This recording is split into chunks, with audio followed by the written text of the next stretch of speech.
आपण पाहत आहात Maharashtra 7 TV news. Dharni one विभागाकडून एक पेड माँ के नाम उपक्रम।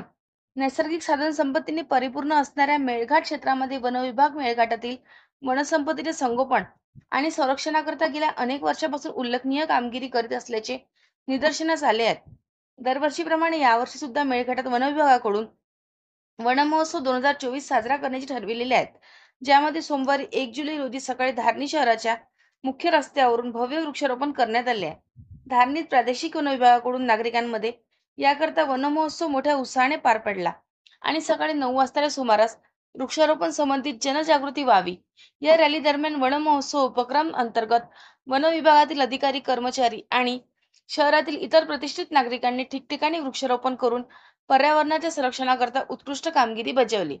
धारणी वन परिक्षेत्र कार्यालय, पंचायत अधिकारी कार्यालय परिसर, पंचायत समिती कार्यालय परिसर या ठिकाणी मोठ्या संख्येने वृक्षारोपण करण्यात आले।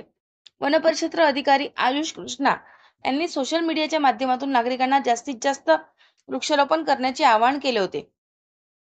यासोबतच वन विभागाकडून वृक्षारोपणाकरता नागरिकांना मोफत उपलब्ध केले जाणारे रोपट्यांची माहिती त्यांनी दिली आहे। वन परिक्षेत्र अधिकारी आयुष कृष्णा, प्रभारी सहाय्यक वनरक्षक पुष्पा सातारकर, प्रादेशिक वन विभागाच्या मुसर्दा वन परिक्षेत्र अधिकारी शुभांगी डेहनकर, फिरते पथक वन परिक्षेत्र अधिकारी राजेश मल्ले, परीक्षा विधीत वन परिक्षेत्र अधिकारी शुभम पवार, वर्तुळ अधिकारी गजानन चव्हाण यांच्यासह इतर वन अधिकारी आणि कर्मचारी मोठ्या संख्येने सहभागी झाले होते। महाराष्ट्र 7 टीव्ही न्यूज मुख्य संपादक जयकुमार बुटे।